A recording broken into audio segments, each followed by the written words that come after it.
Welcome to Thursday Night Knives. I'm Bob DeMarco. Coming up, the Vosteed Raccoon. We give away the Maxace Balance-K to a lucky gentleman junkie and the knife they bury you with. I want to know which one that is. It's not your desert island knife. It's the most symbolic in your collection. Want to know what it is? We're going to talk all about that and so much more. But hey, Dave, how's it going? Evening, junkies, and you rock, Bob. Well, sir, you rock yourself, man. You and your collection. Ryan Walker, good to have you here, sir. Shet, I'm waiting. Good to have you, man. I was just going through the old fixed blade drawer before. 9198 David, how you doing, sir? Hey, everyone. Thursday Night Knives. Yes, with the framing hands. He is a director. Razorback, howdy. How's it going, Razorback? Good to have you. Speaking of back and sharp, I got the Trailmaster out tonight. Byron, how's it going? Howdy, Bob, Jim, junkies. My favorite Thursday Night Knives. This knife, the Trailmaster. This one is like very old. I've had this one for a long time. Blade Ogre, how's it going, sir? Chris with his 9 blades, no doubt, with us right now. This one I've had forever. It moves so well. I highly recommend and it cuts and it batons and it does everything so well. The Trailmaster is a classic. You got to get one if you don't have one. Jay McConnell, good to have you here, sir. Evening all, he says. Well, I say evening to you. Will be Jim, Bob, Dave, Byron, Ryan, Ogre. Good to have you here. Hey, man, we have a lot of gentlemen junkies with us. Good to have you all, one and all. But not just you guys, all of the patrons, of course. Thank you very much. And then everyone here to watch and have fun. May the blades be with you, says Gaston Garcia. Gaston, good to have you here, as always, sir. Ryan Walker, hello. I can't stay the whole time. Gonna go to Walmart. All right, so Ryan, I have this really depressing thing happening at the Walmarts where I am. It is a fully domesticated area around here, and I'm looking for the cold steels, the 3CR outdoor cold steels that they're selling at Walmart that I've been seeing in videos, and they don't even have the Ozark trails. It's so bad where I am for knives. It's unreal. Even Walmart is bad. Never Enough Knives 007. Happy Thursday, junkies. Good to have you, man. Mouth drying out there. Mike Flamian, no doubt, with his Model 14. Hey, Bob, he says, well, hello to you, sir. You're one of the reasons I always dig out one of my 2 Randalls for this show. Mike, says, hello, Bob, Jim, everyone. Good vibes indeed. Good vibes here too, sir. Kep McNessar, good to have you here. Good evening, Bob, Jim, and junkies. Kepmuk, how are you? I have he's kind of the godfather of this one here because he took it out hunting, and I've never done that for this Bowie knife, but I loaned it to Kepmuk and he loved it out on the hunt. So this has been out there, and well, you gave it something I could never give it, but at least I'm the keeper of the blade. I love that thing, man. I do love that thing, and the whole shape, the Shining Mountain Bowie shape. But apparently it was a Remington. What was it? No, a Winchester, I think, that they used as the prop knife in Inglourious Bastards. I'm going to sheathe this up until it does something. I mean, before it does something really awful. But before I do, I want to show you, I reprofiled the edge on my belt grinder and got a really nice edge on it. Again, I mean, it had gotten pretty gnarled up at this point with the batoning. I've done a lot of batoning with it, and then just a lot of hacking with it over the years, and then never sharpening it. And so finally did that a little while back. Awesome knife. I have a bunch of Bowies out and some daggers. I don't want to ignore the dagger faction. Happy Haptics EDC, good to have you here, sir. What's good, you filthy animals? Got to get some early rest tonight, so I be listening but won't be talking too much. Love you all. Please serenade me to sleep with your soothing tones, Bobby, old boy. Happy haptics. I love it. All right, man. Well, get your sleep. It's very important. I've been ignoring, I've just been, one of these days I'm going to start getting the 8 hours. But I mean, How do you do that? Ketmuk says, how can you love the Shining Mountain Bowie? How can you not love a Shining Mountain? I know, with that big, widening, broad blade and that clip, it's very dramatic. It is a very dramatic looking Bowie, and a choppier Bowie than, say, uh, the Trailmaster, which is lighter, flickier, stabbier. Razorback says, "Nice. What grinder do you have?" So I have a an old Craftsman that I got at Sears. It's a 2x40 2x48 2x42. Um, I haven't bought belts in ages, but I would get that part right. But it works pretty well, except you can't control the speed, and it's got a horrible platen. I mean, it's very rough. It's good, you know, it's not very precise. But I don't know, on certain days, I can work with it on one side anyway. So I'm very I'm very good at chisel grinds on that one. Hero Stick says, first of all, Hero, good to have you here with us. Here we go. Best live stream of the week. Oh, shucks. Thank you, man. I appreciate that. Well, best crowd of the week, that's for sure. It's great to have you all here.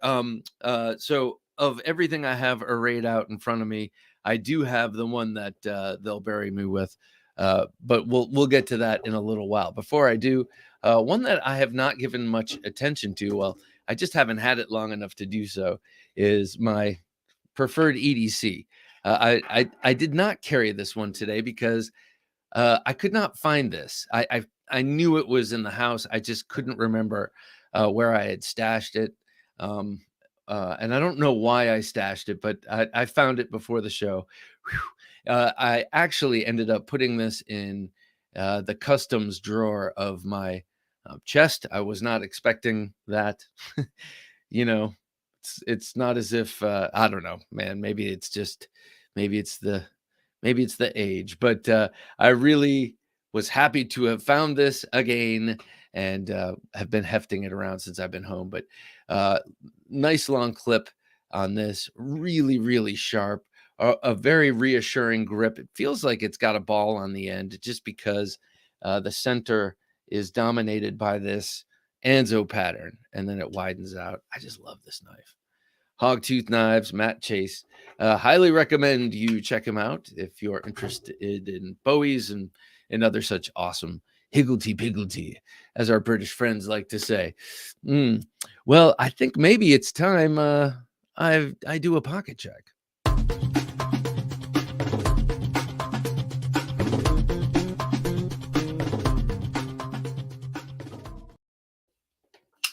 Surprise, surprise. It was a Bowie in my pocket. I don't know what's going on, guys.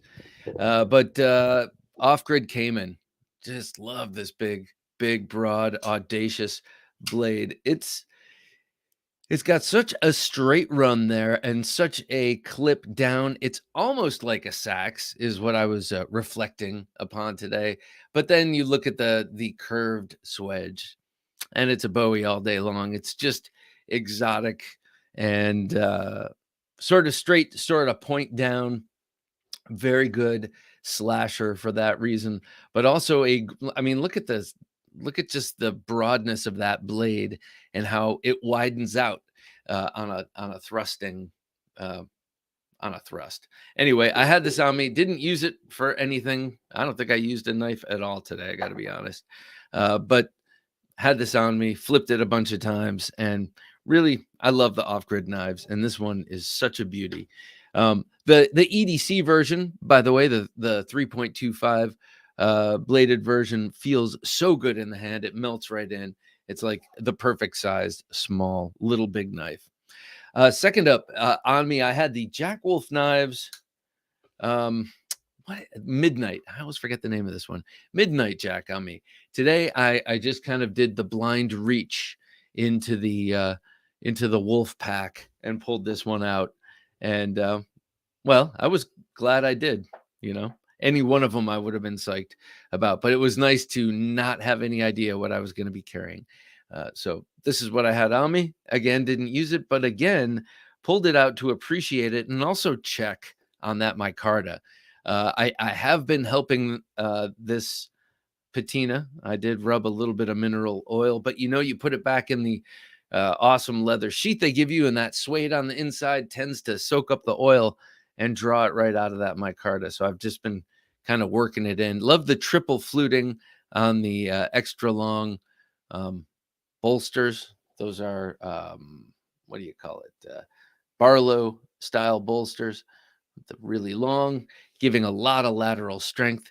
Was a working knife. The Barlow was. Let's see. And then next up on me for emotional support was the Orion. I love this thing. The Orion Scorpio. Talk about a thin, nasty little um, clip point. I mean, actually, it goes pretty nicely with this. It does have an audacious sort of design as well, with that jimping up front, giving you a great place to put your finger. Also, controlling depth of cut. If you're going into a box and you only want to let that blade sink in just a little bit, you can find a spot on that jimping and really lock your finger in. This is a really comfy and useful little knife. This is a little knife too. What is this blade? This is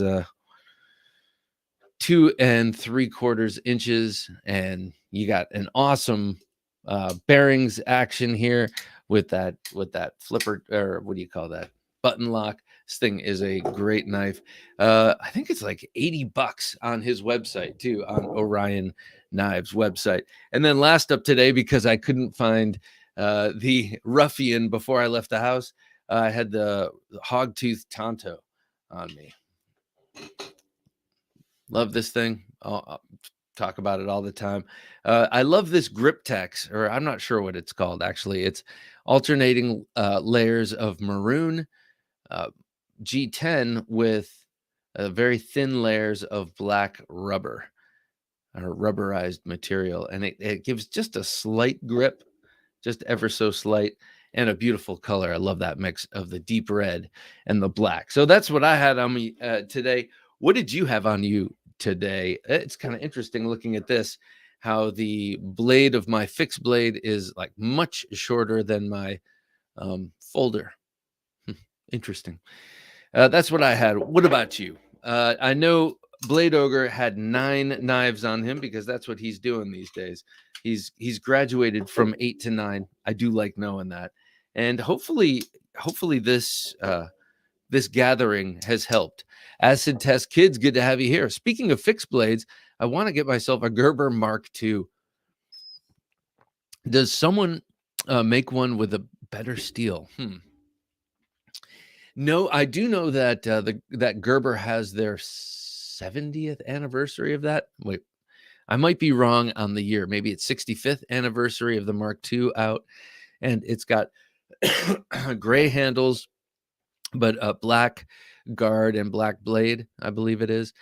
And no, you're kind of stuck with what you get with that knife, but it is a classic knife. Now, mine, I had a Gerber Mark II from the 80s that my mom got for me one year. Hey, NAF Sergeant, NAF, good to have you here. I am at the right place for it. Knives Anonymous meeting. Yes, you are. Yes, you are indeed. Have a seat. Grab some old cooked off coffee. Yeah, my Mark II kind of rusted into nothing. I still have it. I was never able to stop the rust in any way. And man, but beautiful, beautiful knife. And I too would like to have that exact knife in better materials. I broke the quillion off of my Mark II, one of the guards, throwing it. That was my fault. I threw it. But I could have dropped it real hard, I realized, on a concrete floor and probably had the same result. So some problems with that sort of cast handle, if you ask me. Mike Flamian says he had the Borka stitch. Love that. I mean, like, that is, oh, yours isn't even a, wait, is yours a Microtech Borka stitch or just a Borka stitch? I have a feeling it's just a Borka stitch. Either way, I'm jealous. Not envious, but jealous. Randall Model 14, Spyderco Arc. That's that neck knife, right? And the Victorinox Cadet. Man, that's a solid carry. Max the Maker said, just got done reassembling my Kaiser swayback. It went together great. Max, good to have you here, sir. I love that little swayback. That comes in a Originally came in a button lock, and now I think it's a button lock and or liner lock. Which one do you have? I think I ordered one from Blade HQ that I never received, like a long time ago, but now I can't remember, and it's too long ago. Gaston Garcia says, Benchmade mini bug out in my pocket. Excellent. And the LT Wright Bushcrafter. Very nice. I love LT Wright knives during my hike today. Very nice. Man. Yeah, I wish I had a chance to go outside today. It was beautiful, cold, but beautiful. Weston Probst, good to have you here. He says, hey, Weston, hello. Hey, back to you, sir. What were you carrying? Mike, says, Grambo Knives Assetto, Austrian designer. And wait, the only time us Aussies, Australian. Did I say Austrian? Let me start this over. Grambo Knives Assetto, Australian designer. The only time us Aussies get our knives before you Yanks. Oh man, that is nice. That Grambo is nice. There are two I think that I've seen Stasa showing off. They are beautiful. Well, good for you, sir. Good for you. And also, you guys have the Zoo Works, the Zoo Blade Works knives. I see those every once in a while in the secondary market for so much. They are so cool, even in their sort of unfinished, overly milled and beautifully decorated, but not handled state. I really like those knives. Hero says, triple aught, the blade shape on the Midnight Jack might be the one I finally pull the trigger on. Okay, what are the 000s? I'm not sure what that means. Yeah, this thing is so nice. Nice acute sheep's foot. Billy Spar, good to see you here, Billy. Nothing like Thursday night knives to get me fired up for deer season. Ooh, I love hearing that. I wonder what to carry for opening day. Well, I know you're gonna have other gear, but you should have a couple of things, I think. If you're a traditional guy, or maybe just as a symbolic gesture, you should have a buck, 110 or 112 on you. Even if it's not what you end up using, you should have one of these on your belt. I don't know. It just seems right. Edgy American, good to have you here, Shane. Bury me with my Sabenza. Ooh, I like it. Okay. All right. It's getting real. Brandon Sutton. Okay, so we're gonna remember that.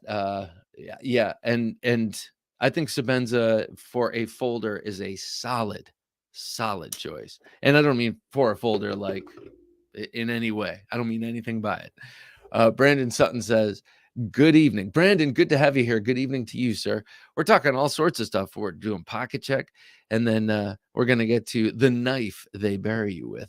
It's a Gungan says, carried a Bastinelli Chopper. I love that knife. And the Pika Karambit. Watch a Longines Hydro Conquest gray dial automatic. Ooh, very, very nice. I remember my grandfather had a very fancy little square tank Longines when I was a kid that I loved. Today, Dave says, Dave's carry today was the Viper knives. How do you pronounce this? Lily 2. That is a beautiful little fixed blade knife. Looks like it nestles perfectly in the hand. Fixed blade and Elmax with Arctic fat carbon fiber, Vosteed raccoon button lock, and the Wee Curvaceous. Curvaceous. Is that the Alan Elishewitz one in 20 CV and marbled carbon fiber and titanium? Oh, Eric Oak's design. All I had to do was keep reading. That's what my wife says. Look behind stuff or just read the sign and it'll tell you. Okay, I should have read the sign. Blade Ogre says, carrying the Mech Force Blue Phantom. That is a beautiful one. The SOG Pentagon XR. Very nice. The ZT0640 Emerson, a classic. The Burgundy Micarta EDC Adamas, one that I want. Benny's Clip, excellent choice. Great steak knife is that Benny's Clip. The American Service Knife, that's by by Medford Knife Company. GEC 29 Stockyard Whittler in molasses bone, if I remember correct. You're like, no, you say that every time, but it's not that. American Blade Works Model 1, version 6. Finalized version, and the Heretic Slate.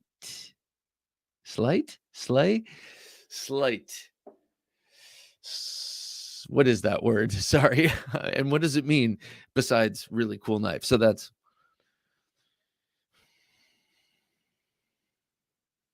9. Very nice. I had to use my fingers. Very nice. Chris, you never fail to astound me.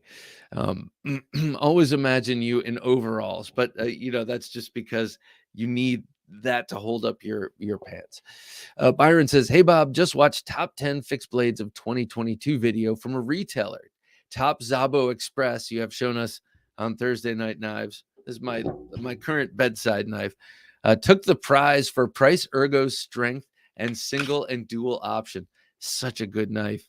Love this knife. This also, not for nothing, is a pretty good one to clip. This is the clip that they ship it with. It's sort of their version of the discreet carry sort of concepts clip. But anyway, this makes for a great sweatpants. You're lurking around the house late at night, checking the doors before you go to bed. You have a knife in your sweatpants, of course. It could be a folder kind of weighing your pants down, or it could be in the waistband here, tightened down by that string, ready to be used or just taken off and put by the bed. Great knife. 9198 David. I think that's how Topps is going to market it. 9198 David said, carried my Chris Reeve knives Umnums on the CFK, the Custom Knife Factory Switch, and Spyderco Delica 4 in crewwear today. Crewwear, awesome. I only have one crewwear knife. Sorry, that sounded very first world problem-y. I just mean I have experience with only one crewwear knife, and it's the cream of the crop, the Steingraber Shark, and so I find it to be outstanding steel. Brandon Sutton says Almar Orca once again. That's right, the Almar. Very nice, man. I need to get one. I am so dry tonight. Terrible. I'm gonna. That's too much. Cultrotech Cornet. The Cultrotech Cornet. Jim, if I had my druthers, you could pull that up. I'd love to see what that looks like. Billy Spar said carrying an Emerson Raven B. Ooh, very nice. A mini RSK, excellent, and a American Service knife Jefferson today. Very nice. Emerson Raven B. That's awesome. That's like very, very early Emerson. The B, is that the clip point? And it's got that cool kind of molded handle. Beautiful knife. I remember when I first discovered the Commander way back when. That was one of the other knives that was kind of that and the CQC7 were other knives you could get from them. Oh, very nice. Oh, that's beautiful. Thank you, Jim. Wow, that's so Naf, that's what you were carrying today, huh? Look at that tip. That is nice. Look at that. Very precise looking tip. That is beautiful. Kepmug said, double Kephart day, a Bear Forest Knives GT3 and a Malone Knives Kephart, Kershaw Link, Griptilian, and Eldris. Very nice. That link is cool. Griptilian and Eldris, 2 Kepharts. That's pretty cool. I was going to, ordinarily I'd get all judgy, but I had 2 clip points today. I'm trying to, loosen up in my old age a little bit. You know how they say, oh, he mellowed. He got, my dad mellowed out a little bit. He was, I don't want to call him, he was always cool as a cucumber, but, he definitely mellowed with age. So that's, I'm going to allow the double clip point without too much of a problem. Just like I'm going to allow your double Kephart thing. Yeah, you're welcome. Happy Haptics Edie says, damn, Bob.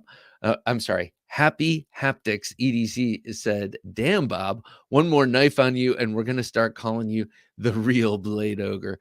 Yeah, right. He's got me beat. He's got me beat by more than half. But I do have a desk full of them.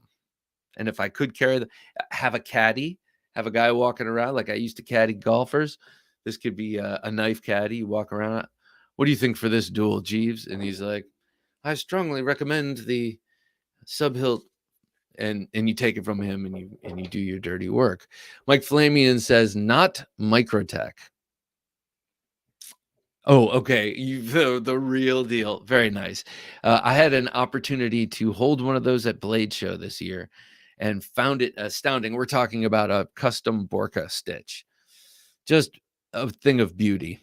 Oh, very nice. Very nice carry, sir. Byron Kennedy says, my carry was the Cold Steel Recon 1. I know you have a drop point that you like to carry, right? Off-grid all-day Necker and the Milwaukee Fastback Utility. Excellent, excellent carry. Solid. You've got it like kind of all bases covered there. Jay McConnell says, today I was carrying the Patrick Doyle Calico Jack and a K390 Dragonfly 2. Very nice. That K390 is nice steel, and it patinas well, and it'd be cool to have the Police 4 in that.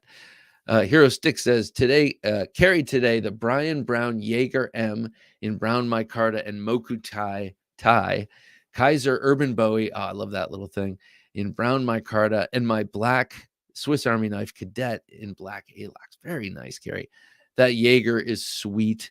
I had a chance to check out 2 of those Jaegers from Brian Brown himself. That was a very nice, generous loan out from him.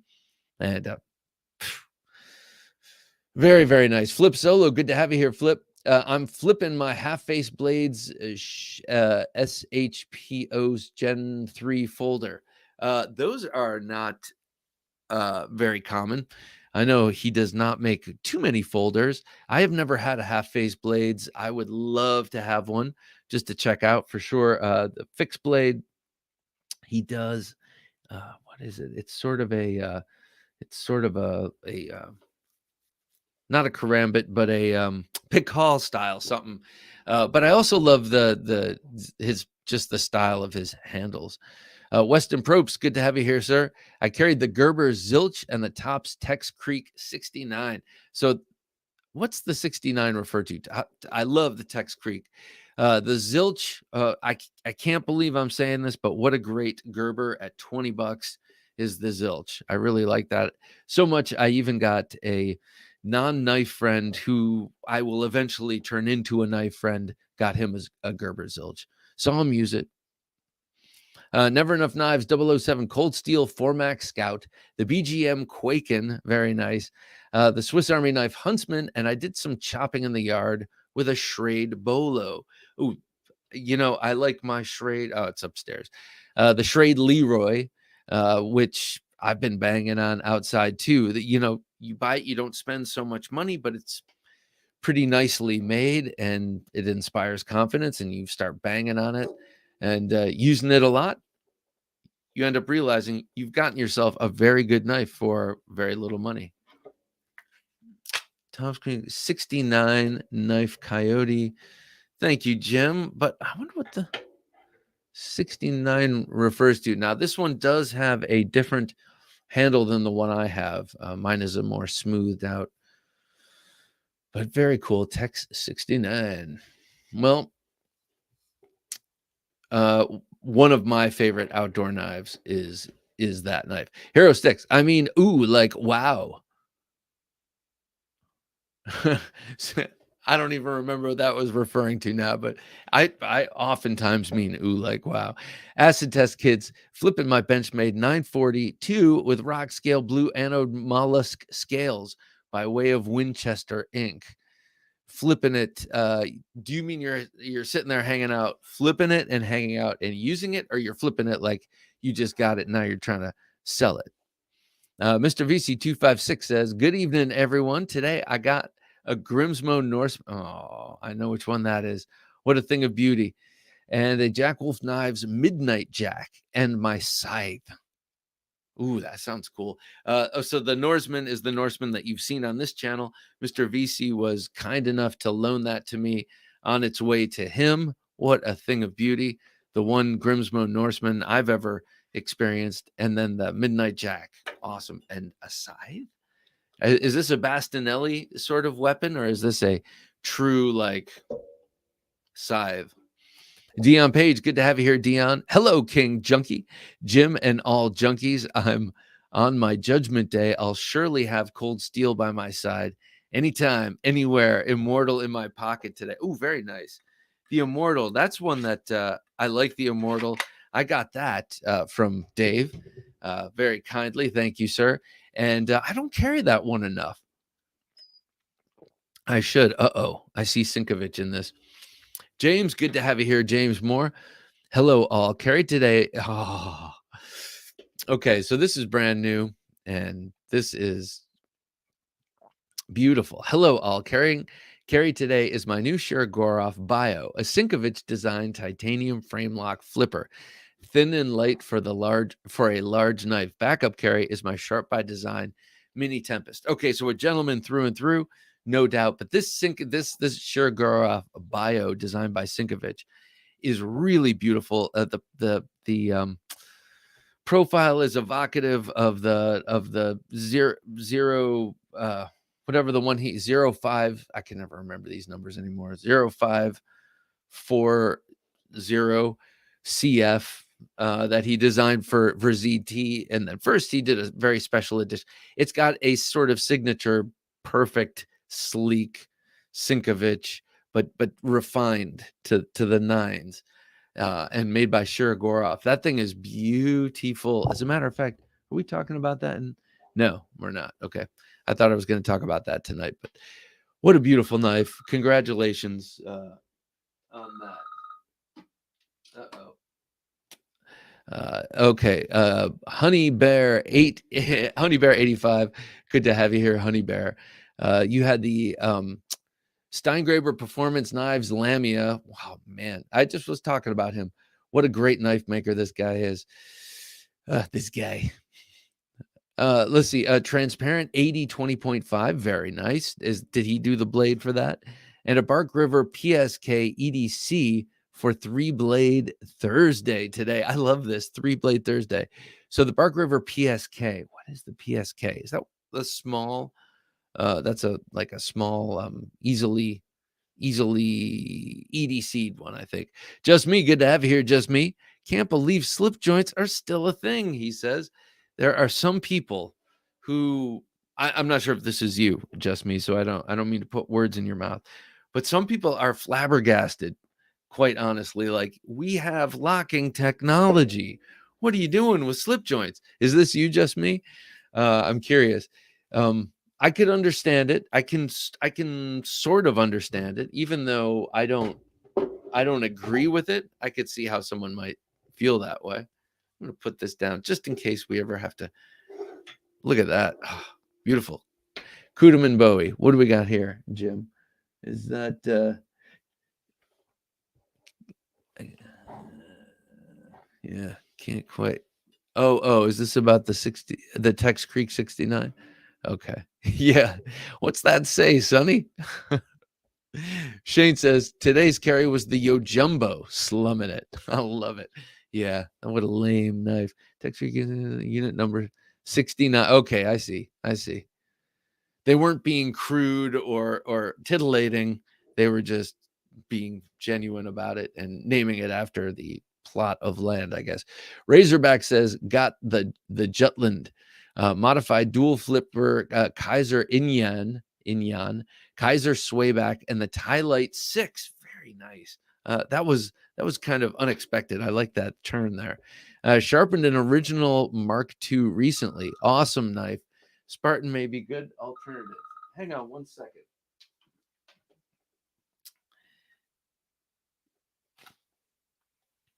Hey, baby, doing Thursday night knives. How's it going? It's quite all right. I love you too. Have a great night. Talk to you later. Helmo, baby. Bye. There you go. I had to answer that. The lady is out of town on a business trip, and I had to make sure everything was all right. She's in she's in another town, and another place. Hero Stick says, hey, what's the consensus on SOG? I've had 3 or 4 of their new offerings on wish list for ages, but haven't pulled the trigger. Worth trying. Okay. The Kiku XR, awesome. I have that. That is an expensive knife, though. It is like a $200 knife if you're willing to pay that. What was it? XHP steel, at least the one that I have, and I think they may be doing 20 CV right now. That's a good one. Very solid. Their XR mechanism I find varies. On the expensive one, it works really great. I would say the big SOG seal folder. Yes, that is an awesome knife. What is that? The SOG Seal XR folder.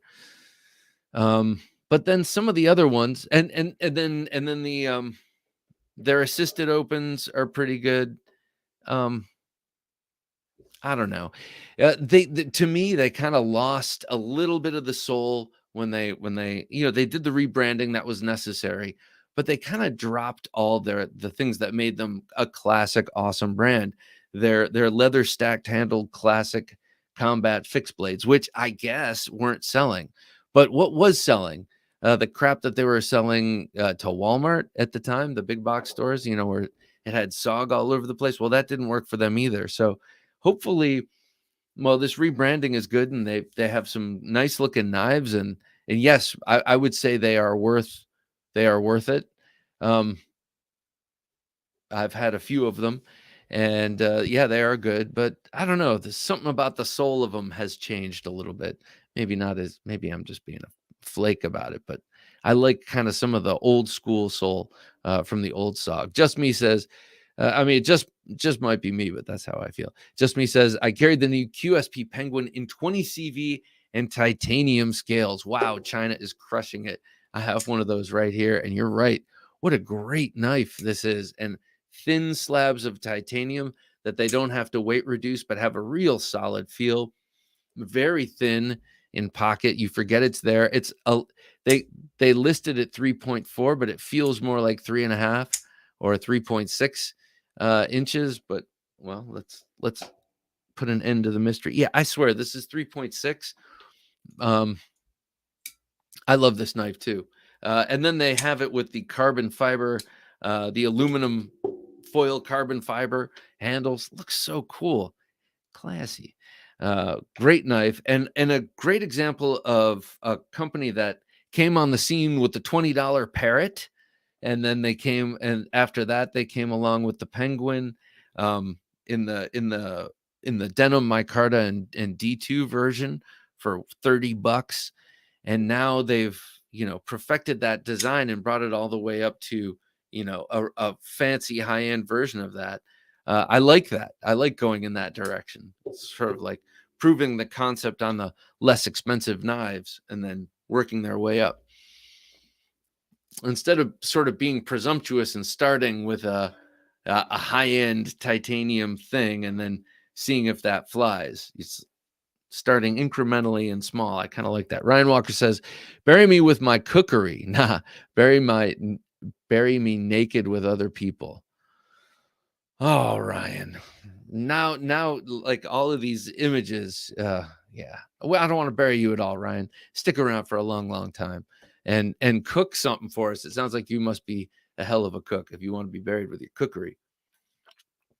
Also, everyone, TW Price is dropping the version 2 Dawn on the 20th. Lots of buzz around this knife, and so cool that the maker is so young and so talented. TW Price. I think I invested with him. I don't know that knife. I need to check that out. The V2 Dawn. Write this down. All right. Happy Haptics EDC says, also carried my Pika and set up some other EDC gear into one of my older pouches because that process is therapeutic for me. Almost toyed around with my SFK from Workerman that I mentioned last week. That is interesting what you say about that because, yeah, I have to do an audit of my backpack that I carry every day. It's just laden down. It's burdened with preparations. What if I need this? What if I need that? Western Probes, a knife caddy would be awesome. Yeah, and yeah, you buy him a coffee to keep him going, and he could carry swords and axes too. Um, hey, any sort of melee weapon, bludgeons and that kind of thing. Just to, we're going shopping. Let's go. All right. Gaston says, desk knives laying around, zero tolerance 450 carbon fiber. That's the one I was trying to say before.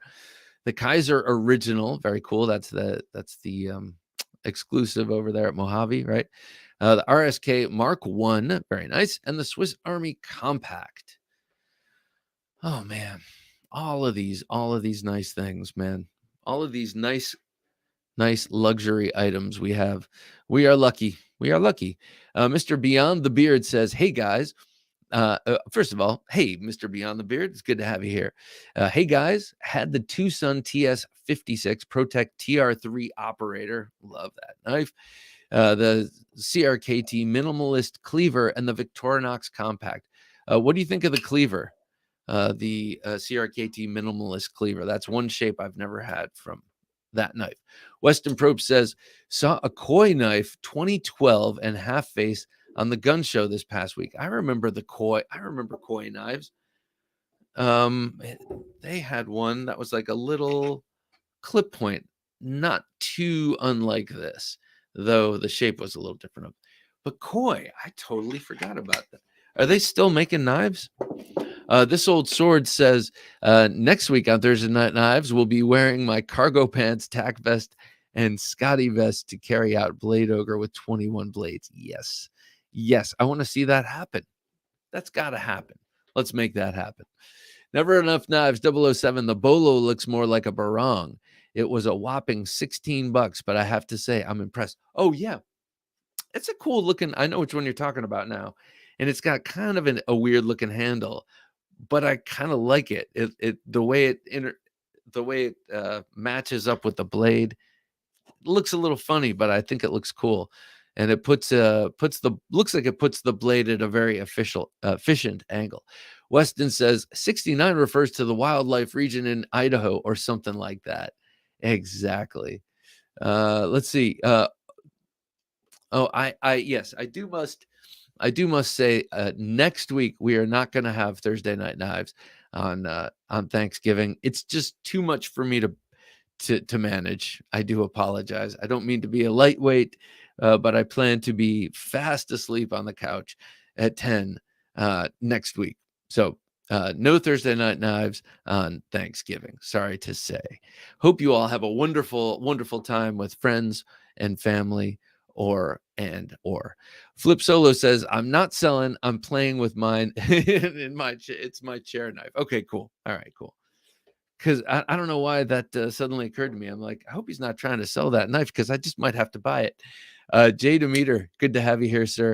How's everyone doing this evening? I'm going to speak for everyone and say I think we're doing well. How are you? It's good to have you here. Me emotional support Shiv. I love it. Yes, we all have to have one. I mean, in hand at all times, I guess.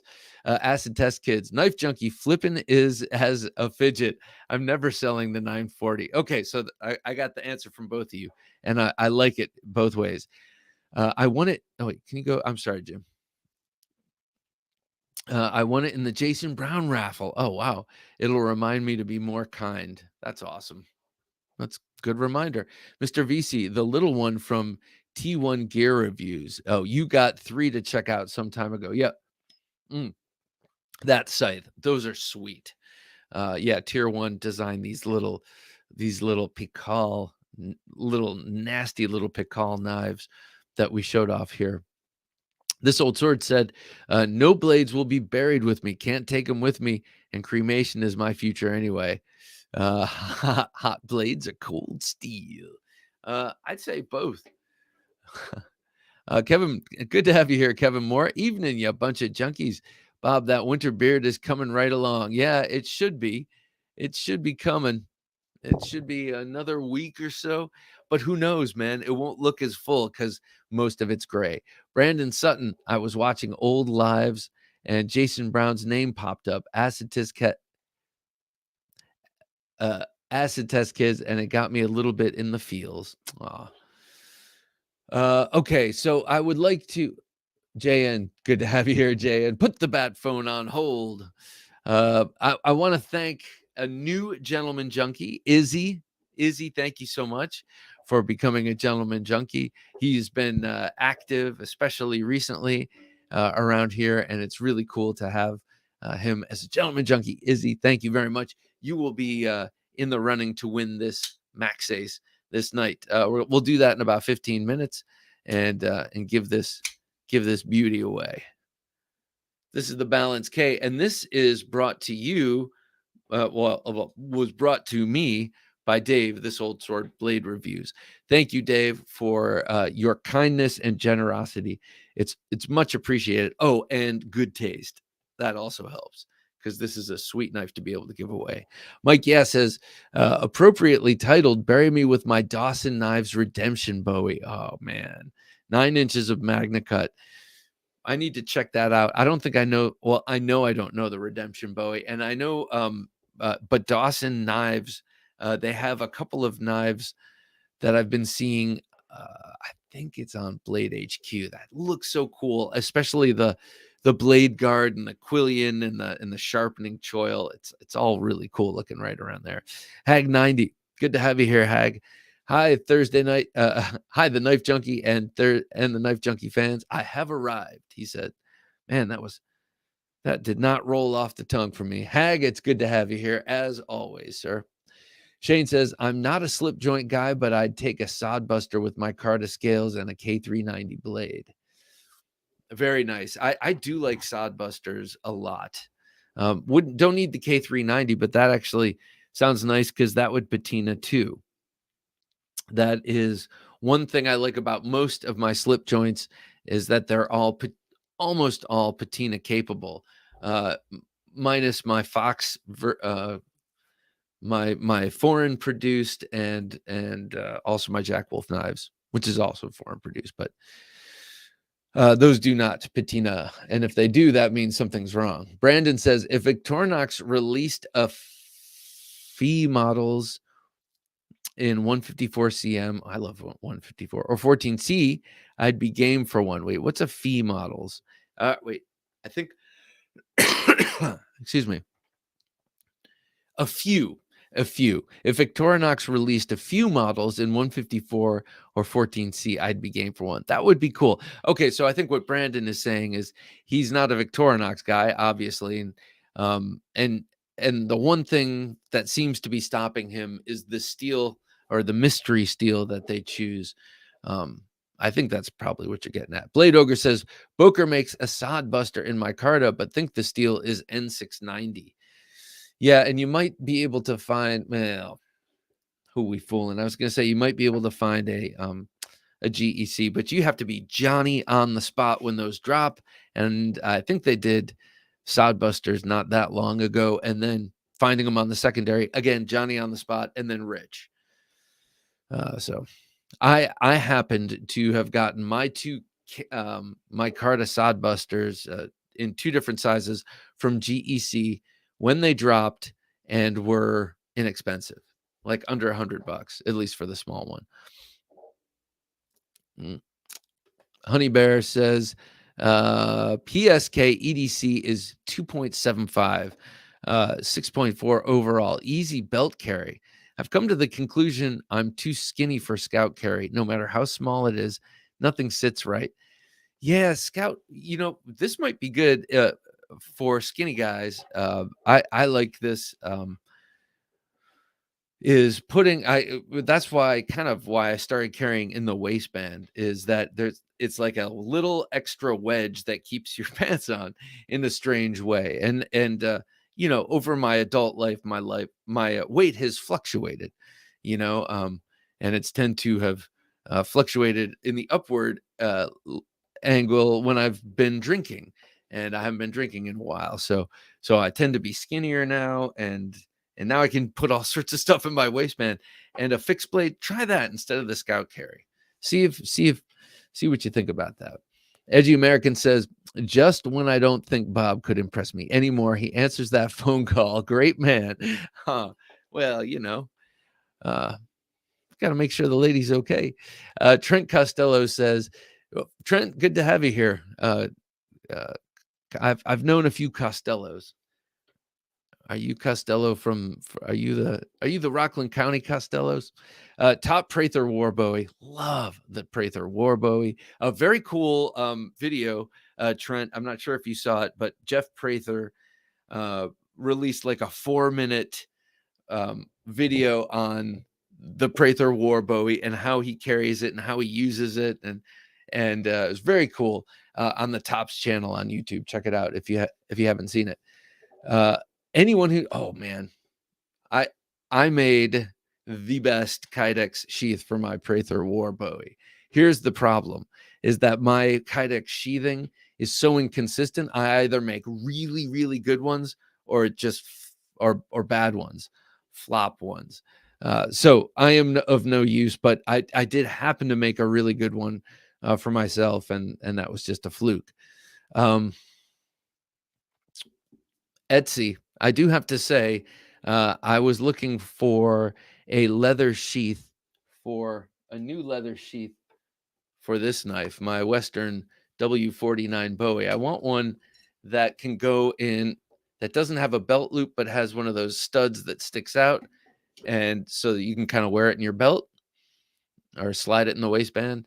Not that this is one that I would necessarily carry that way too much, but uh, anyway, I went on Etsy looking for something of the sort and saw all sorts of people offering Kydex. And I seem to remember actually the Prather War, but check out Etsy. Just on the off chance that I'm remembering correctly. Razorback says, nice to hear how you talk to the missus. You're a true gentleman, Bob. Oh, well, thank you, Razorback. Every time I try to think what knife I'd want to be buried with, I feel like I'd want to hand it down to someone instead. Yes, yes. You know, this is kind of, it's almost a symbolic question. If you think about it, like you're a Viking. Oh man, I've been thinking about this because we watched the Northman. Sorry, I'm trying to hang that on the wall and talk at the same time. We watched the Northman recently last weekend, and it was so cool. What a cool movie! I loved it. But just thinking about not necessarily that it's actually buried with you, or that any of us are going to be buried, not cremated or anything like that, but just like your symbolic, like you see the Viking on the ship, on the boat with the sword on his chest. What's that knife? Hero Stick says, Bob, I saw Wingard Wearables has launched the Thumper Wear Club. You gonna check it out? I think I want to have it. Yeah. As a matter of fact, I just received my invoice from Zach because a couple weeks back he put a post, and I was like, "What? When is that coming out? Like, how did I not know about this?" And he's like, "It's all good, man." And I'm like, "I want in." He's like, "Okay." And then I just got an invoice, so I got to pay it. And in terms of the Wingard Wearables, I always have one close at hand, 2 in the bedroom, 1 in the man cave.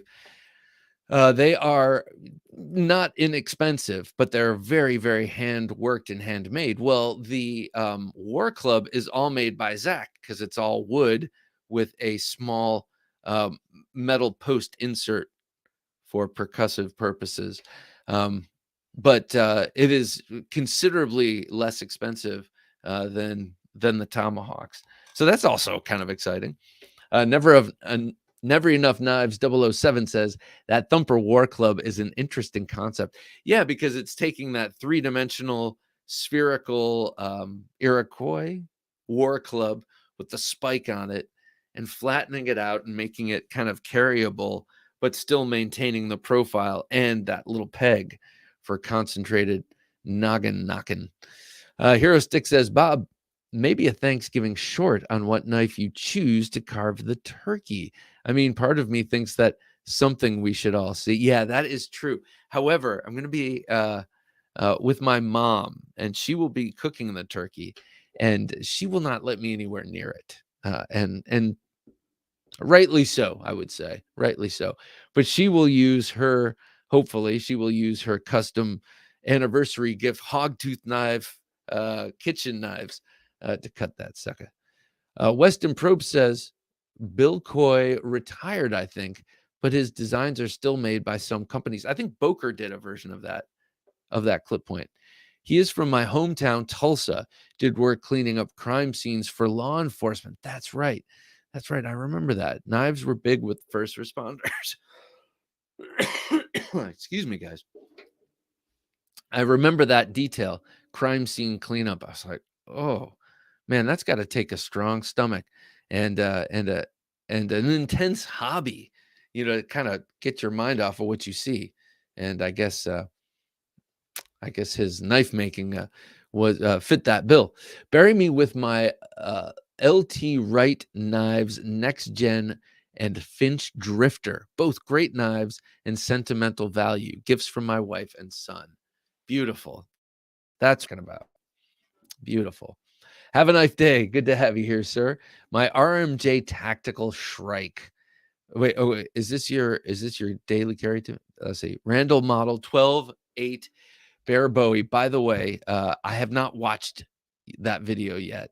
That's kind of in my saved to savor list. I got to sit down and watch that. But I saw the thumbnail and I was like, oh my goodness. Yes, he got a sweet, sweet Randall. And my Emerson Tiger, love the Emerson Tiger. Folding knife can take the long sleep with me. Very nice. That's great. You've got the axe. You've got the big, capable and classy fixed blade knife, and then you got the Tiger. That's a great knife. Mike says GTG, gotta go. Have a great one, Bob. I have kids. Gotta go. Have a great one, Bob, Jim, and fellow knife junkies. Hey, Mike, thank you so much for joining us, and have a great, fun, and safe evening. Mr. Beyond the Beard says, always enjoy the minimalist. I like the cleaver for a nice Venn diagram of the knife scraper pry tool at work.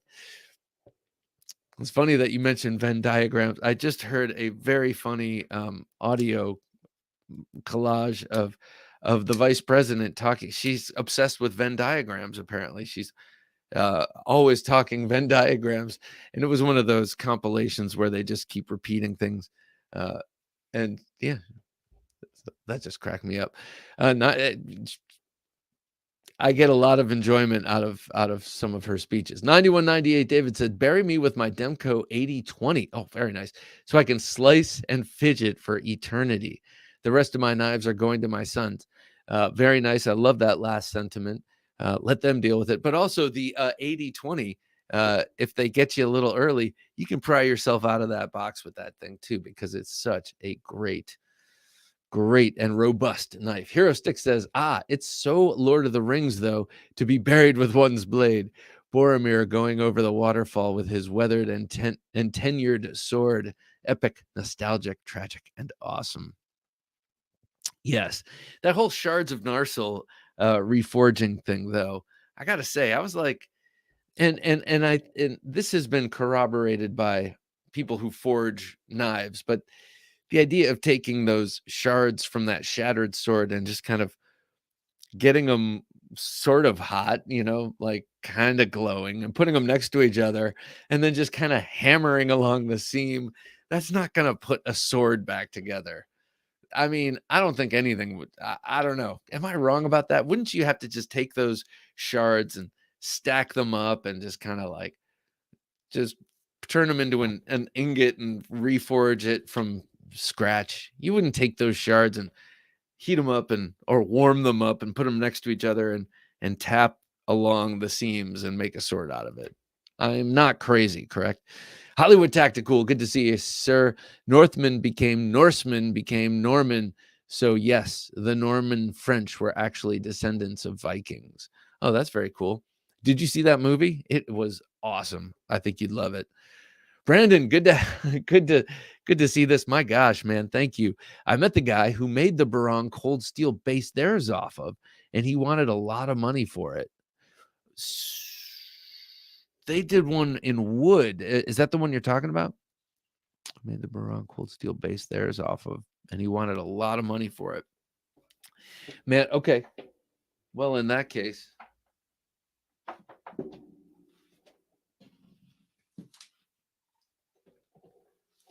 I will salute you and this super chat with this Barong. One of my prized bladed possessions is right here. This is a Moro barong. It's a bring back from World War II. At least the story goes. I got this at a great flea market in New York City back when New York City had these awesome flea markets on 6th Avenue on the weekends, and I got that this Chris there, and I got that saber there, and a couple of other things. Nothing else on that wall, but this was a true find. First of all, it had all of the most of this sort of reed work on it, but it was all undone, and I took the time to put it on there and epoxied it on there like it was as close to original as possible, and then has the awesome handle. And then just check out this blade. Holy mackerel. Big fat blade with a distal taper and a full flat grind, and just wicked cool. Thank you, Brandon, so much for that super chat. This salute is for you with this awesome barong. This is exactly what that gentleman based his barong off of. I mean, this kind of, I know that they didn't do as complex a hilt, but they had that nice hook, and they had the full wooden scabbard and the whole 9 yards. That was a cool one, and I missed it. I wish I had bought that, but I didn't. Oh, well. A life without regret is a life full of knives. Weston Probe says, I'll be buried with my future Randall Model 1. That's good. We all have to have goals. Brandon says, I don't know about being buried with a knife, but the bros better drink a cold one in my honor. Yes, exactly. Drink it and pour some off, right? Like the Vikings did. JN says my funeral pyre will ruin the heat treats. Just glossy photos of each of them, please. Okay. Maybe my Swiss Army knife and my hewing hatchet. That's funny. Yeah, it's like someone was just talking about that scene in Rambo 3 where the bad guy heats up Rambo's knife red hot and carves the scar in his face, and it was just talking about the heat treat. Like, that knife is done now. Forget about it. That heat treat is ruined. Acid Test Kid says, whoa, I'm impressed with your knowledge, Bob. I'm an Oneida, and we are one of the tribes that make up the Iroquois Confederacy. Oh, cool. Yeah, those war clubs are amazing. I've always kind of admired them because they're kind of like the wooden versions of the maces I admired from, Western Europe in the Middle Ages. What was the one right before that? Oh, JN Magic Welding. Happy early Turkey Day, guys. Thank you, Trent. Same to you, sir. Hollywood Tactical says Narsil was not ordinary steel. It was magical elven steel. Oh, okay. Well, then all bets are off. You can just do that. You can just say, come together and be a very good sword again. And it's elven steel, you see. Mr. VC says, if I have to choose, I'll go with my medieval sword, which is engraved with the family's blazon, which is in family possession for about 300 years, but it has to get passed to the next. Oh, man, that is so cool. That is so cool, Mr. VC. To me, I mean, so you have a family sword with your family crest emblazoned on the sword, and it gets passed from generation to generation. That is something I am starting. I know you come from a very old culture, but hey, man, it's got to start somewhere, and it's starting in this family right here. So some sword, this is a great excuse to have a sword forged, and you're giving me good ideas. That is very cool. I love that tradition. I think that's beautiful. Razorback says, just finished up forging a nice gyuto. Razorback, okay. First of all, very cool that you just finished forging a sword. That's cool. Wait, or I think a sword. What is a gyuto? Something in it you don't get with stock removal. Grinding the bevels as we speak on my Instagram if anyone wants to check it out. That's cool. Go check that out after this. But no, hey, but Razorback, what is a Yuto? Is that a kitchen knife? Is that a Japanese kitchen knife? Shirogorov Sinkovich Bio today, knife of the year 2022. Just so beautiful. CPM, good to have you, CPM. Have a Knife Day says, I've picked up a CRKT all black Alan Foltz assisted ritual. I have the first white and blue version, veft to the nines. I'll do the same with this one too. So have a Knife Day. I'm thinking of veffing my first ever knife. I have a large, I've shown it here before, Elite Tactical Colossus, it's called. A big folding knife, and I think I want to do that to it because I don't want to just try it on any knife. Hey, Hollywood, how you doing, sir? Look at you all dressed up for the occasion. Yeah, we had a big event today at work, and we have an early day tomorrow, so I'm probably gonna go to sleep soon. But my EDC today was the Adamas, the mini Adamas, the SHOT Show. Is that with the maroon Exclusive. micarta? Yeah, the burgundy micarta. I don't know if it's, well, they say burgundy, and Beautiful. a Benchmade with micarta. I know I have a lot of unpopular opinions, but I think Spyderco and Benchmade are sitting on their past laurels too much. Sure, they are upfront, when new steels come out, they're right there. Their heat treats are pretty good, but they're still sticking with old materials. You rarely see things like micarta, and they left the door wide open for a lot of people are sort of anti-China knives, yet they're killing it with the value. I just got the QSP, as a budget button lock. I mean, astounding action, great materials. I manufacture in the U.S. I'd love for manufacturing to be better, but I'll have to say the Chinese are making some great budget knives. At this point, I'm more into. I just did a 2-hour unboxing. I got the Best Tech Hedron. I mean, micarta. Oh, that's D2. nice. D2 is but but the thing about D2 is if you look at the edge retention tests, D2 punches way above its weight. There's nothing wrong with D2. It was a super steel 15 minutes ago. Yeah, I know. It's just why I'm kind of over D2. For a while I was like, yeah, D2, it's great. I think if you're going to do D2, let's do Sandvik. Again, Sandvik is another one that punches above its weight. Yeah. But the thing with D2 being semi-stainless, I realize now when I use a knife and people are like, you should maintain your knives. I mean, do you maintain your hammers and your screwdrivers? No. I use it. I leave gunk on it. I'll be honest. I have too many knives to sit around babying them with a diaper every night. I'm just not going to do it.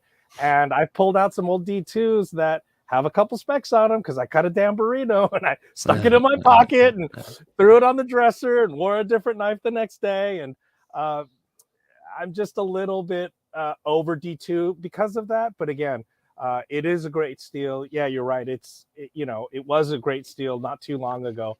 Yeah. The thing is, though, I think my opinion right now is that Sandvik is really the way to go because Sandvik was specifically designed for mass production. It has a very broad tolerance for heat treat versus the super steels, which have an extremely narrow most. Wait, you just had Laren on. He must. I gotta watch that soon because he complains. The knife makers come to him. He says, the HRC really needs to be around here, and they're just so nervous because I can see it from their point of view. The last thing they want is their blade to break. It makes them look so much worse than if the edge retention is a little off.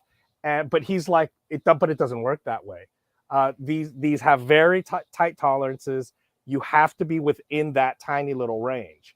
So, well, I'm sure you talked to him. You probably know more about what he's talking about. But you know, a lot of them run it soft because the last thing they want is a chip or a break, and it makes them look so bad. It's like, oh, this is a crappy knife. But still, he's saying you really do got to stay within the range that, you know, that is specified for that metallurgy, which is why, again, I wish people would just stick with Sandvik. You know, some of these super steels, the heat treat is just not right, and they barely perform at Yeah. G2 level. Yeah, and you're paying for an alphanumeric combination at that point. Hey, we're going to be giving this knife away. Are you familiar with Maxace? Do you have any Maxace knives? You know, I don't. They had Jeez. that gigantic. What was that? A couple years ago, there was. They have the Was it the Sandstorm, Okay, and yeah. Was that it? Yeah, that's that a was a big one. beautiful one. And then they Yeah. have one called the no, not the Colossus. They have another big one. That's Was it a been out. Goliath? Goliath, yeah. That's it. They Yeah, have the the Goliath. Goliath drop point, and then they came out with the absolutely beautiful Goliath Bowie, which I let slip between my fingers and I never got. But they are another Chinese manufacturer that just man they do great work. This one is so I mean any design that they make, basically you can get in a really like overdone, overly milled super steel version in titanium frame lock, or you can get sort of a simpler version in K110 and contoured G10, and it's the same basic knife, it's just in different dress. And I really like that. It gives you the option, especially with a company this good that makes knives this well. So yep, we're going to give this. Let's do this right now. I think we're 12 minutes late. I'm going to, Hollywood, since you're here, I'm going to have you do a countdown from 3 once we pull up the Okay. Wheel of Destiny. But first, I'd like to thank the Gentlemen Junkies. I thank all of the patrons, and I thank all viewers. You all mean something to me, and I'm grateful to everyone, one and all. But since we're giving this knife away to Gentlemen Junkies, I'd like to say thank you to 9198 David, Ben Belkin, Byron Kennedy, Caleb Townsend, Cam Michael, Colin Maison Pierre, Edwin Callow, Ezekiel Yates, Francis Villaire, Golden Tillman, Grim Reaper, Hero Sticks, Izzy, a new member. Thank you, Izzy. Jay McConnell, Jared Strasbaugh, Jesse Tellis, John Ladner, Jose Omar Razek, Kay Mason, Kevin Moore, Kevin Seastrom, Larry Elizondo, Martin Gamboa, Mitch Ochoa, Mr. VC256, Nathaniel Conway, Never Enough Knives 007, On the Edge 72, Scott Nelson, Sean Curry, Timothy Becker, Tong Kim, Will Boyer, Yuval Peleg, Zachary Roberts, and Zach Williams. Thank you, one and all. You are all gentlemen and scholars. I greatly appreciate it. Thanks once again. Okay, so let's bring up that Wheel of Destiny and see just who gets the Balance-K from Maxace, coming to you live. Okay, let's try this. The wheel coming up.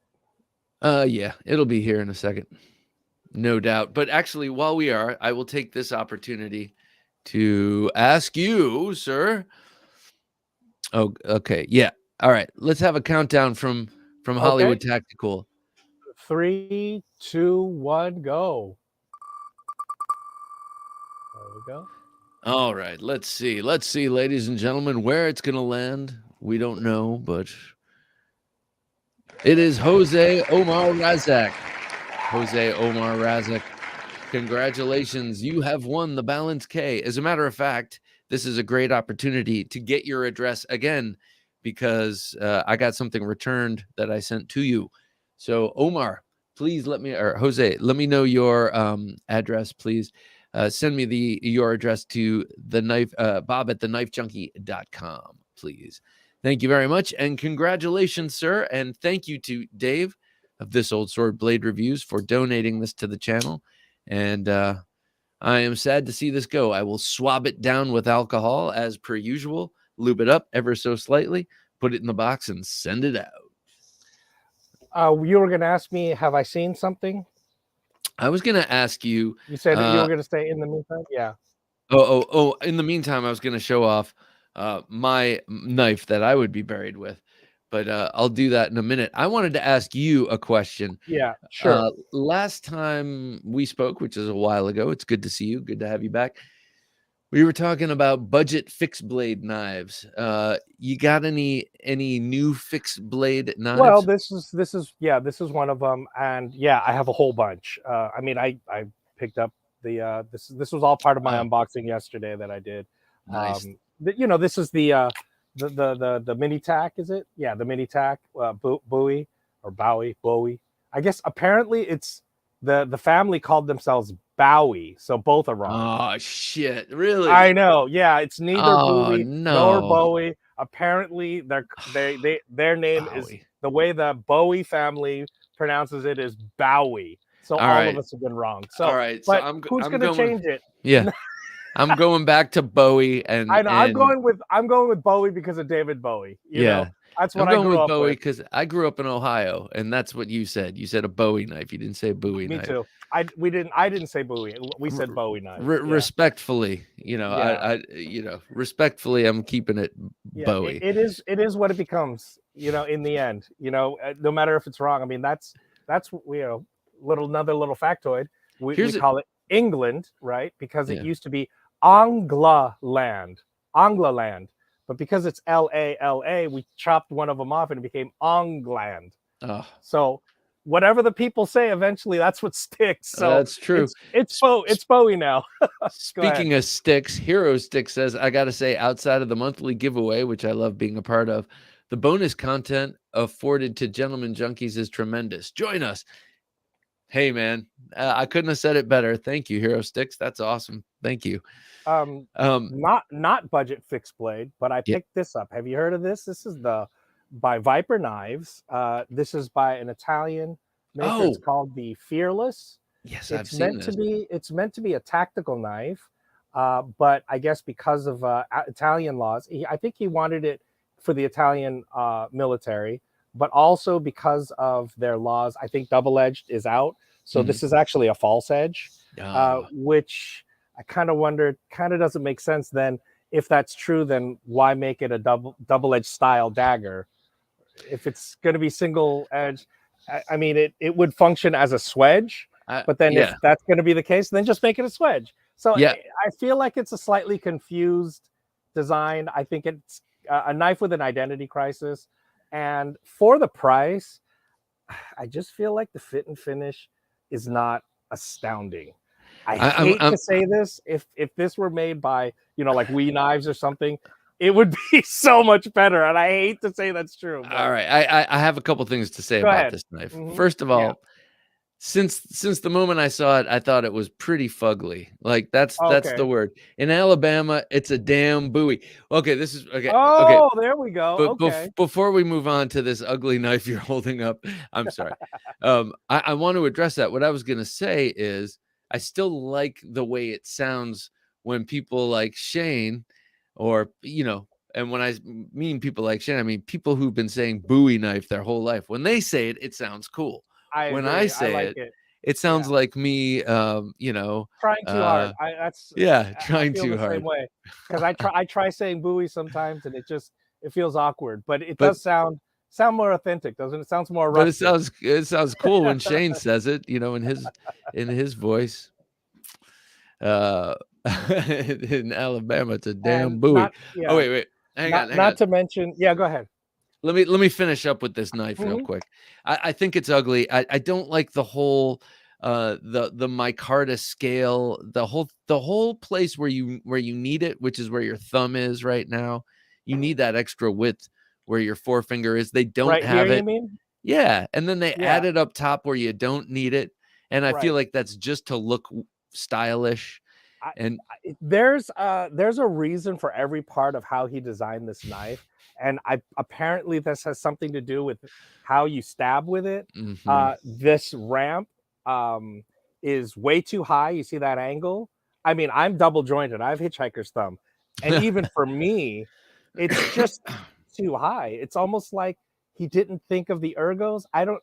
So you're either up Or like here he and then drew it out but yeah, never felt it. Yeah, yeah, right, right, yeah. right. They're So they're oddly positioned. You yeah, need that choil to be yeah, an inch you back. right. Yeah, you either need it backwards, or if you're up here, you need to be able to put your thumb up here. Yeah. So just no part of this knife matches with the other. All right, Not to and mention let me the continue. sheath is not okay. So the Hedron has an actual Kydex sheath. This thing is this crappy, GRN. I, it's just very underwhelming. This knife. I'm sorry. Well, okay, so to have a full bevel on the top and not have it sharp is a little ridiculous. Yeah. Now, for the stabbing and thrusting benefit of having everything but a cutting edge, I totally understand that, but you would make that a bayonet and Mhm. and basically move that grind forward on top. And since you're only using it for piercing, now it's just like it's just there to tease you. Like, oh well, Yeah. you know what I mean? Yeah. I agree. Like I was saying, if it's for the blade geometry of stabbing, then just make a very deep swedge, because and take the material off that way. This just doesn't make sense. If that's going to be a false edge, you don't want this. You don't want to ground this way anymore. Yeah, yeah. And then It makes it pointless. It's just bizarre. and then they cap it all off with a painfully sharp pommel, which You know, but who's doing that? Who's doing that? Who is if it's a using tactical, who's yeah, using the pommel and with that it's what it's uncomfortable when it's on your body in the sheath. It's uncomfortable when you're using reverse grip. yeah. It's just there to look mean and nasty. I don't like pointy pommels anymore. I just don't. But lots of tactical knives have them. I What are know. you going to do? I know. It becomes having a skull crusher type thing at the end is a lot like Victorinox saying that its key ring is one of the tools. Yeah. Yeah, right. It allows you, the marketing department, to Yeah. have one extra bullet point. Hey, With sales. can I show you something while you scare up your next the next fixed blade? Because I want to see more fixed blades. But I got this. Thanks to Vosteed Knives, they sent me over this raccoon. You were talking about great little Chinese-made button lock knives. This thing's freaking awesome. I mean, it's got great action. It's got a very thin flat ground blade that I've used this quite a bit already. It's a very handy. It was a pajama knife for, it's nice and light. And this is like taking boxes out in the middle of the night and cutting them in the dark. This thing did great. The cutting them in the dark part was stupid, but I had a pretty good idea of where everything was. But nice and thin and slicey, great action on bearings. Micarta, I think 3 different flavors, inexpensive.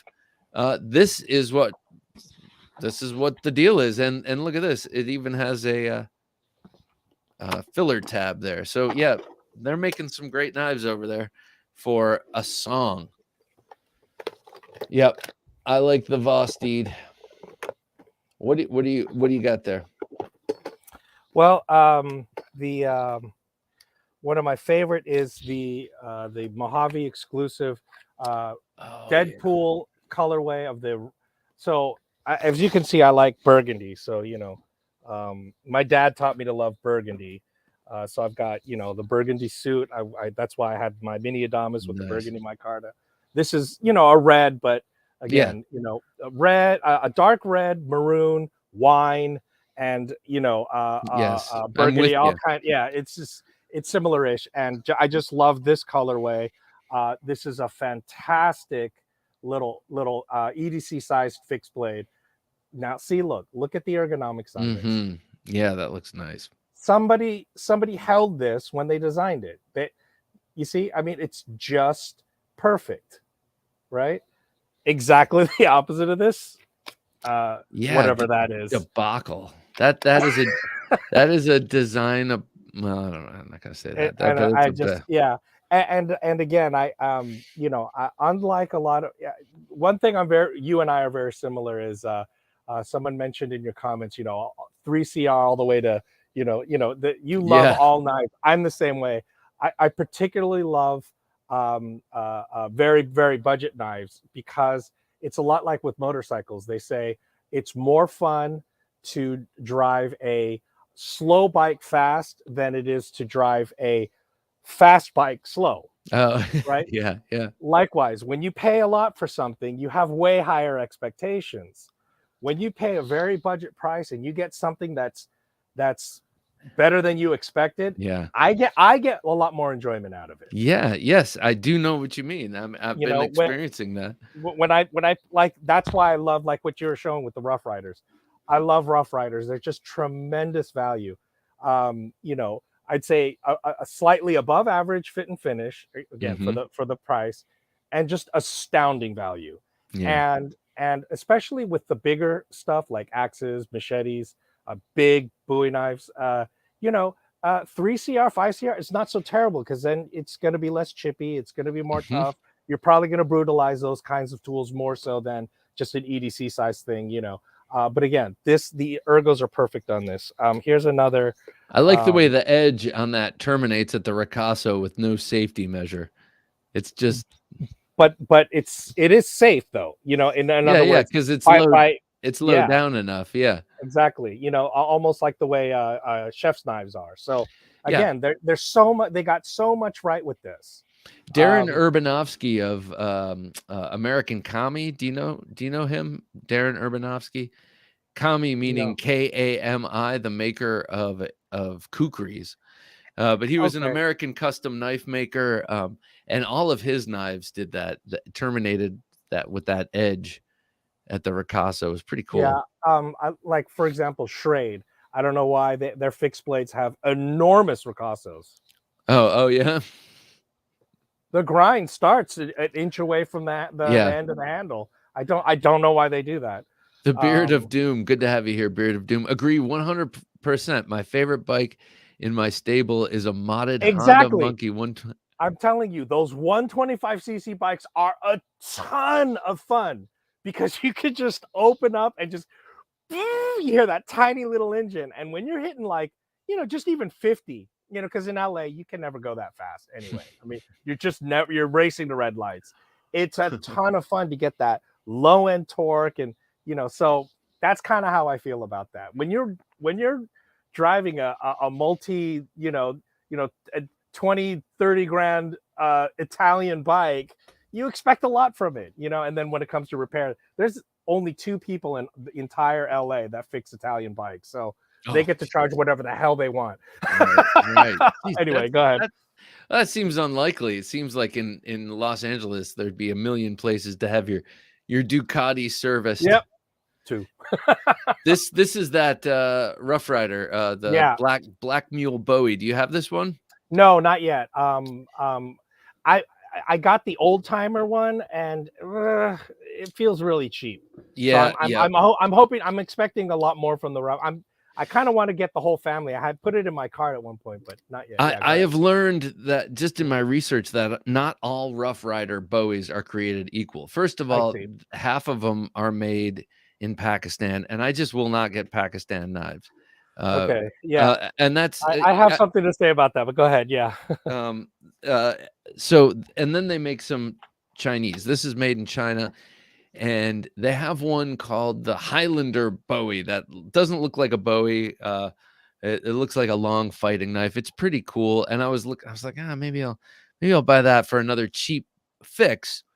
But then I looked it up, and there was a guy who took it apart, and they call it full tang, but the tang only comes down to about here, and it's spot welded to a plate that's cut out to look like a full tang, which it seems like an awful lot of trouble to go to instead of just doing a full tang. It's kind Doesn't of make funny to sense. me. It's like, well, why Is not it just is it also from Pakistan or I think that one is from China, but okay. my point is that this Yeah. one, someone else I saw online took the handle off, and it is full tang, comes all the way down to Mhm. here, and mine in just banging on it has loosened up a little bit. So I'm thinking of just taking the handle off and then Oh yeah, making a you did guard and mention putting that. like stag. Yeah. Oh, I Yeah, yeah. I should you have did. done it You by now. That was like last week at this point.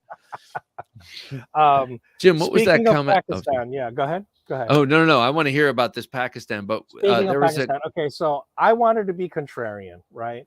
And I wanted to say, listen, you know, I get it. Everyone hates stuff from Pakistan. It's of questionable quality. Like, give these guys a chance. I had some sort of like a knockoff Sodbuster thing, and it was decent. I was like, for the price, give it a chance. So Marbles this year came out with their bearded little camp hatchet, okay, and it looked great on video, right? So I did this unboxing yesterday, and the reason my unboxing took 2 hours was because I bitched and moaned about this for like 30 oh minutes. my I god. mean, this sheath is supposedly leather, but I think it's that stuff that they call bonded leather, where they take little bits of leather and glue them together and then spray plastic on top. So when leather makers get their leather, the cowhide is about that thick, right? And they pass it through a machine that cuts it like lengthwise, cuts sheets out of it, right? So down here at the bottom is suede, right? And up here is what they call top grain or full grain, right? So that's the really expensive stuff for shoes, purses that are really expensive, right? That's that top. It's the strongest part. It looks the nicest. It'll have those natural blemishes or whatever you call it, like you see the grain pattern. And as you go further down, it gets softer and weaker, right? Then the the crap that's left over, they do this stuff and it feels like cardboard. And look at, how's that for good design? Oh god, what a piece of crap. I mean, it's just completely loosey goosey. I forgot what you call that. Is that the plug?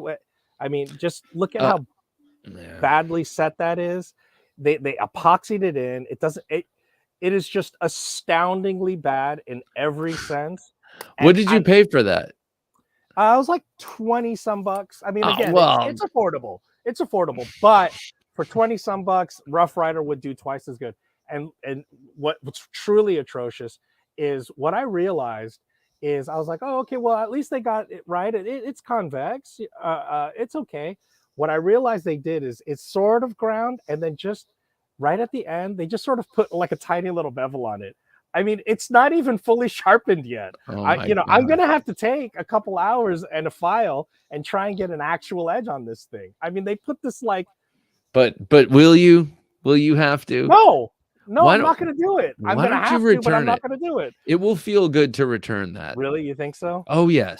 I got this and the pickaxe. I got both this and the pickaxe. Just fill out and the form. It's just astounding. It's appalling. You do not need that taking this up would have been space. my first. Yeah, this would have been my first bearded. I wanted to use this, camping, to use to see what it's like to use a beard, that's what I wanted to test it out. And I didn't want to pay a lot of money for axes can get pretty expensive, and I wanted to know what it's like to have a beard and do like, maybe feather sticking or some light, light campfire, campfire stuff. And it's just, it's a horror show. Well, we're going to talk about that in a second. The Beard of Doom says there is a biker jewelry store here in Florida called Sanity that sells Pakistani Damascus jank knives as USA knives. I called it out and made them quite mad. Oh man, I get a lot of it's just yeah. I mean, I've been aware of this for a long time because I got a lot of knives on the cheap when I was young, whatever I could get my hands on.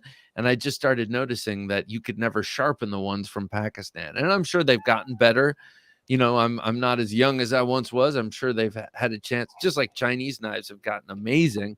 I'm sure that Pakistan knives have improved, but I just have never gotten over it, and I just don't care to.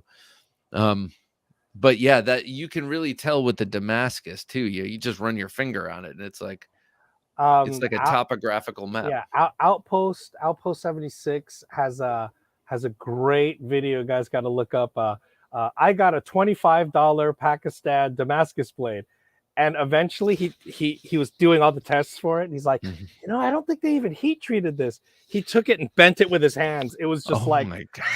they didn't heat treat it.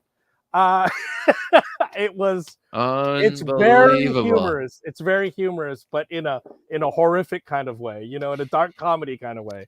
But yeah, I can show you some more budget fixed blades if you want, or you can continue what you're saying. Yeah, well, as you're digging that out, I just a guy I do martial arts with, I just found out what he used to do in a former life, and he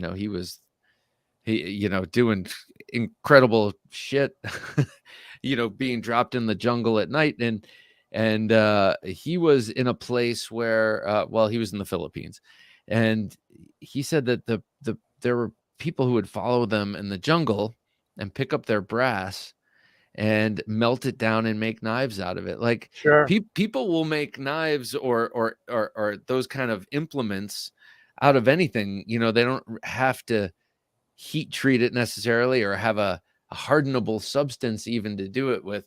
But when you're talking about knives, Damascus knives or knives from Pakistan, they know the market they're entering. They're not creating weapons for survival, out of spent gun shells. They're trying to pull one over, and that's kind of nasty. But anyway, so show me what else you've got so here. this have you heard of tuna fire? I haven't. Yeah, it's called tuna fire. I think that's an STD. Okay. Look. Tuna fire. No, I don't. You see tuna fire. I don't know anything about this company, but it's a fixed blade and astounding micarta. And look at these beautiful mosaic brass pins that they put in the handle. Again, very, very, very budget. Just astounding quality. You've got a compound grind. I mean, look at how nice they did that compound grind. Well, think of this, man. If we're getting incredible quality in action and build in budget folding knives that are much more complex, it stands to reason that a fixed blade knife should be, from these same sort of manufacturers, should be really effing excellent, And once again, actual Kydex sheath, right? Yeah. And look at this. It has this. Oh, how about that? That's just pretty tighten cool. It down. I mean, look at how much you get for such a low price. They're killing everybody else. It's good for us, the end consumer. What's that called? I don't remember. Oh, you said tuna fire. That's right. I'll remember that. Maker. Okay. Yeah, it's just bizarre.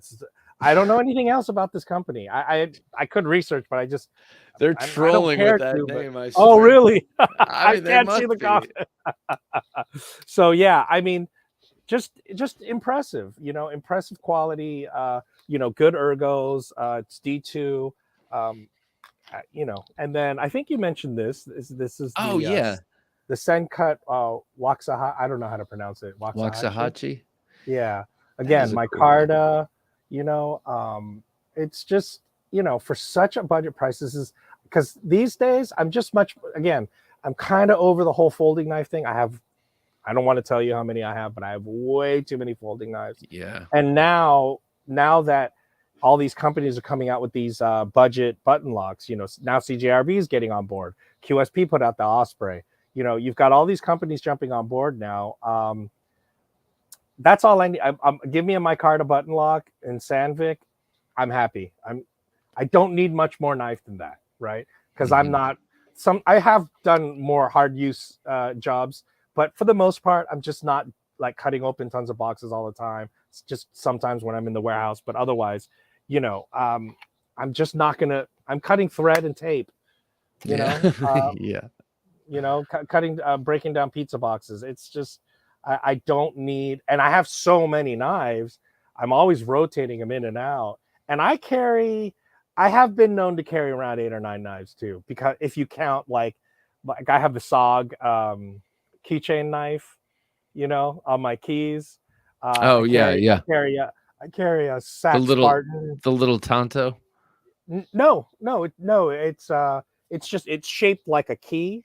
Oh yeah, I know what you're talking and then about. the little key that comes out. I think they were the sort of the originators. Speaking of, I think Hero Sticks was talking about the SOG and what we thought of them.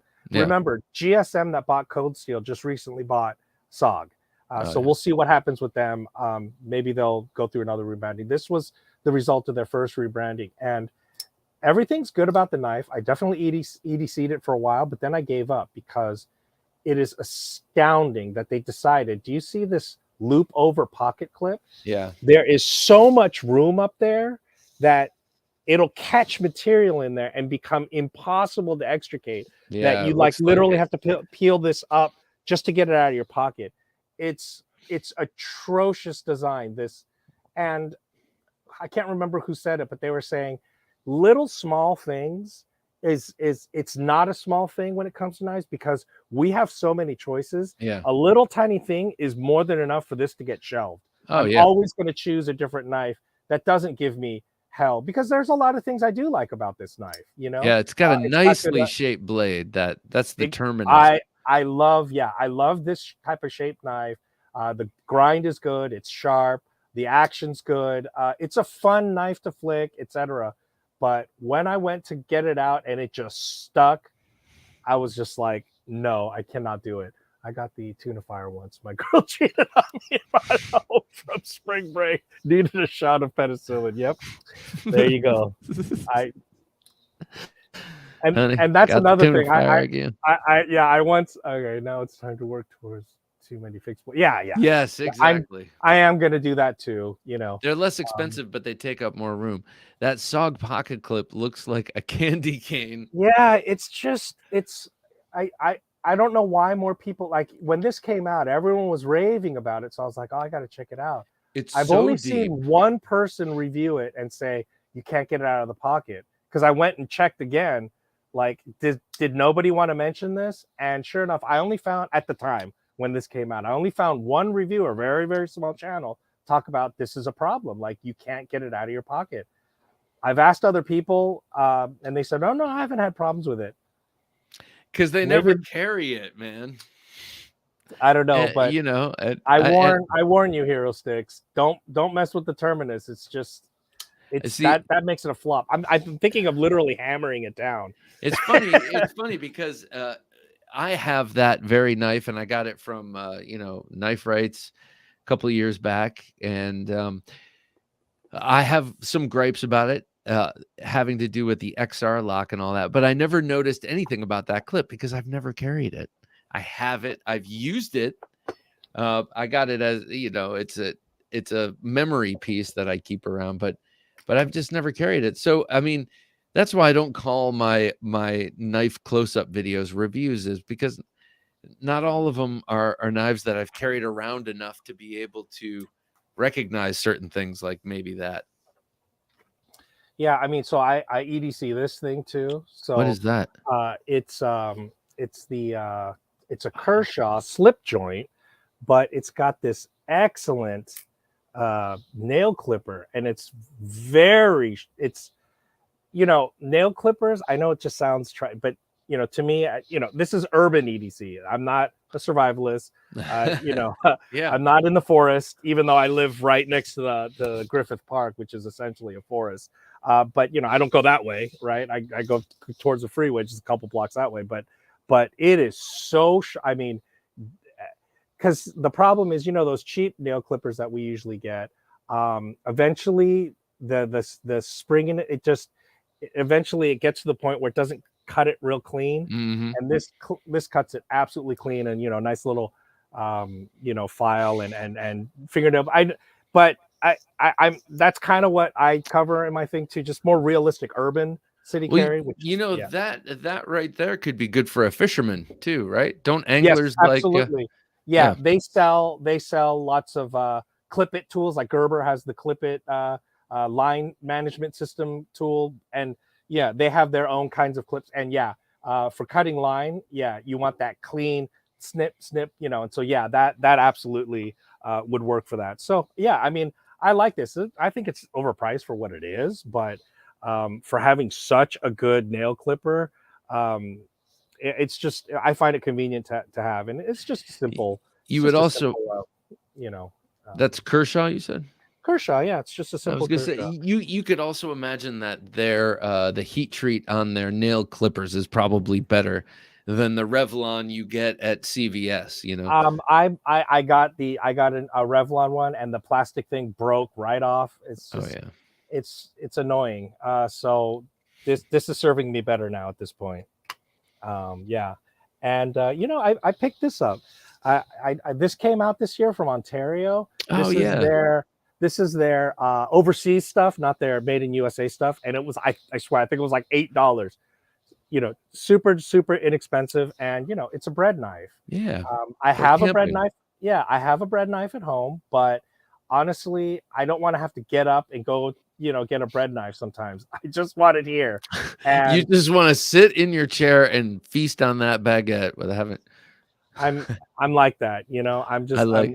I'm just incredibly lazy. And yeah, it's a lockback, as you can see. It's just incredibly low price. The And handle looks you very know comfortable too. yeah, and realize that, believe it or not, folding bread knives are rare. Just nobody makes them. Yeah. It wasn't until even a couple of years ago that Victorinox came out with a folding, some sort of a folding camp kitchen type knife. Of course, the Rough Riders, the Santoku, the chef knife that they have. Those are actually not common. I don't know why no one thought to do that, but no one really thought, oh, there's a market for this. And at such a low price, I thought, Well, hey, why not? I would imagine the market is much smaller than just the regular kitchen knife market, because Oh you yeah, have, of course. what do Yeah, you it's like campers, right? Like people who yeah, yeah. camp or caterers might. Hmm.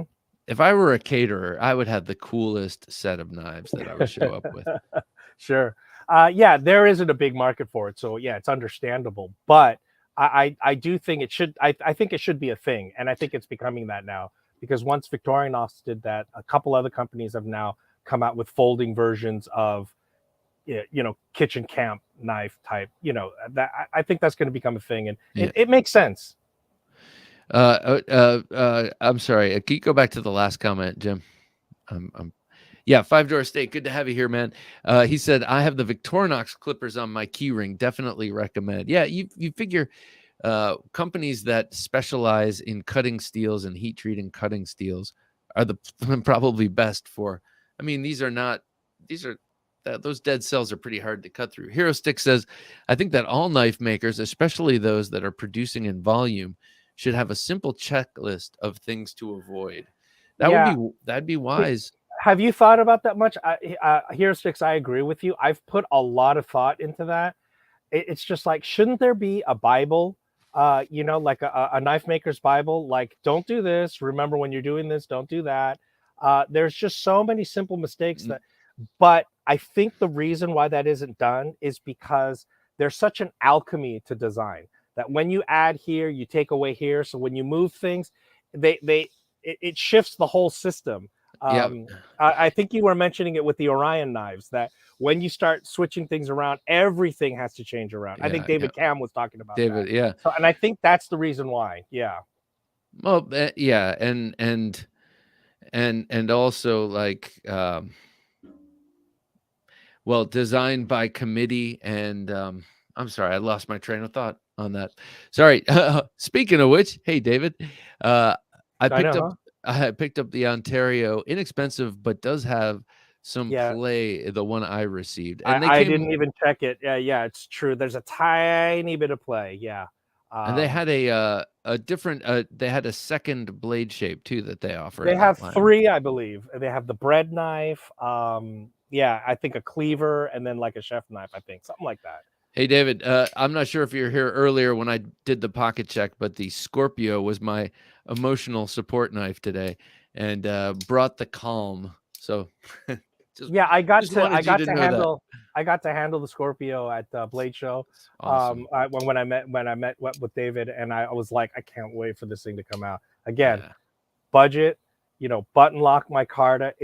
That's the formula. What else do you need? Yeah. Yeah, and compelling design that's like smart and also cool to look at. Like, to me, that jimping just looks wicked, especially right in front of the fullers. But also they have a very practical purpose, to shore up your grip when you only want the blade to extend so far into a box or whatever. Just a I find that well-considered knife knife. position more common than not. I catch myself doing a lot of this kind of stuff, pinch grips up here, Yeah. just to get more control. Because I do it without thinking about it. But once I started thinking about it because of the channel, I realized I do this kind of thing a lot. Yeah. Chris was saying that the SOG Seal XR is the jimping king. I would agree with you, no doubt. Blade Banter says, but like anything, isn't it a matter of preference? Is it what a matter of preference? What? Not actually sure. He could be talking about how I was the aesthetics of this could be a matter of preference, but the utility of it is, you know, not up for debate. I don't know. I'm not exactly sure, but this thing, yeah, I've been just all over this knife. I do love it. So I do want to show you one more time. I know that you were very curious about this last time. The tops, the Micro Hawk, right? Oh yeah. So this, it comes with paracord. You're supposed to make a little wrap out of it. This was designed by an Alaskan bush pilot who, because of the nature of flying, especially in tough conditions like the bush, there's very strict weight regulations. And so he couldn't carry a whole bunch of survival gear. So he wanted to make that one tool, which is so cool about Alaska. Like they really have to, you know, put their money where their mouth is when it comes to stuff. You know, they got to fight grizzlies and stuff. You know, so he needed a one tool thing. And so he sharpened the top so that that's his knife blade. And then this is sort of the hatchet aspect of it. So yeah, I mean, ingenious design. So, and the size is that he can put it appendix carry, you know, again, when he's flying his plane, because again, he can't carry a whole grip of survival gear, and he's got to last a couple days before he's rescued if anything were to happen. So, which is why, you know, these things are not just show for Alaskans, you know. That's pretty cool. They really have to. I don't know if you've heard. There's a law in Alaska that you're not allowed to lock your car doors in case a grizzly comes by. You have to be able to run into it. That's interesting. Hey, I like that what suggestion. Was that comment? What was it? Bring that back. Thanks. Top should attach a little hatchet to their new beard comb. We were talking about how their hipster beard comb, which now that I have I got the Tops micro sling, or what was it? It's their slingshot, the micro one. Yeah. I love it. I mean, again, EDCable.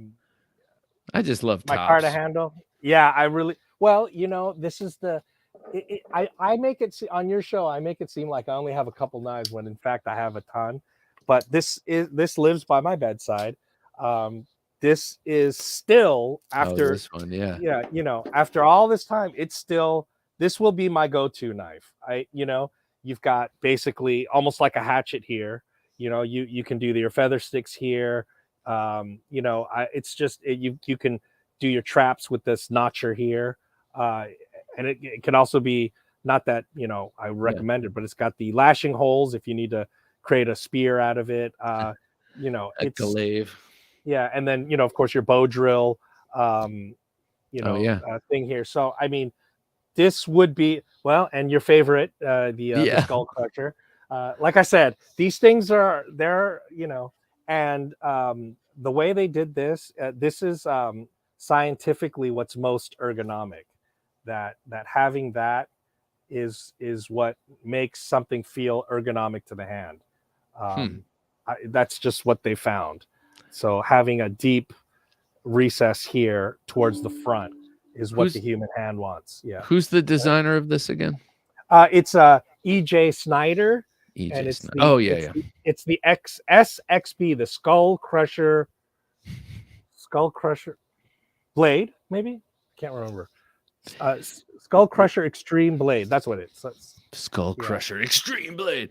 Weston says that sounds corny. Yeah. I saw Tops at the Big Gun Show in Tulsa last weekend. Met Leo and Craig. I've met Craig, had him on the show. I have not met Leo. I've always admired Tops knives. I love their stuff.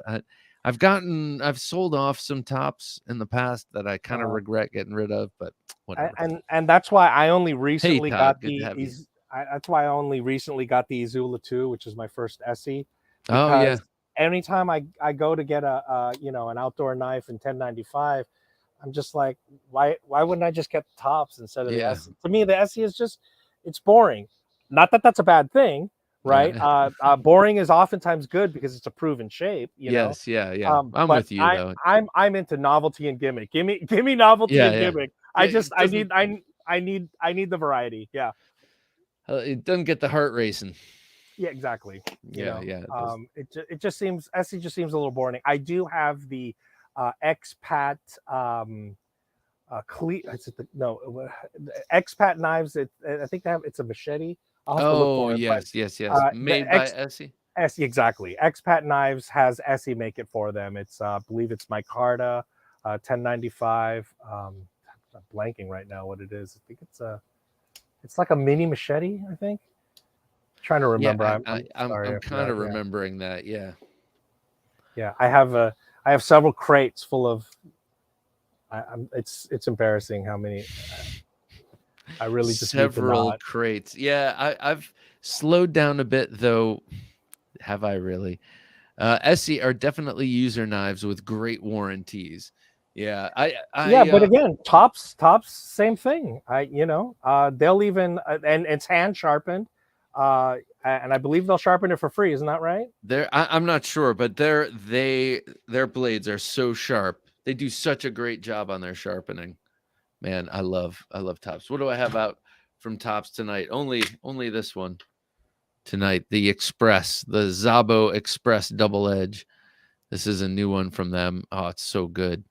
I'm tempted to get that because I'm all about double edge. It's like if one edge is good, two edges is better, right? Yes, Why not? I'm And with you 100%. have you? Go ahead. Oh, Hero Stick says, Bob, what's on your Christmas knife wish list? Any must-haves for the year? Well, I do want the Natchez Bowie very badly, but I mean that's not like a new release or anything. I really like the Null knives. What is that knife called? Null. The second one, that the Warncliffe, that is a beautiful knife. That would be on a wish list. Yeah, yeah. I don't know, Hero. I feel put So, on the Bob, spot. have I you? want everything. Yeah, What's that? no. I've carried my SEs 2 Treat. shoes. I carry every day for more than 5 years. Wow. Pocket knife changes daily, but the Izula is always on me.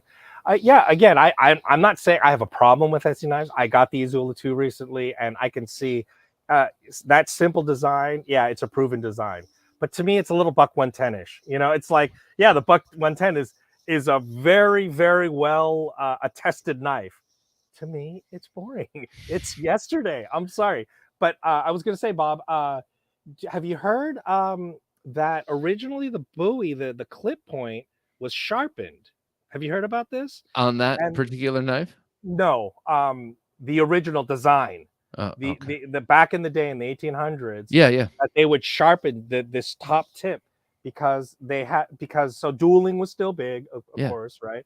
It wasn't. By the way, dueling was still common in the United States, even for as we know, even senators and politicians would even duel. That was common. It didn't stop until the Civil War, and during the Civil War, it just Americans got fed up with killing each other. So it was only then that dueling finally fell out of favor amongst Americans culturally.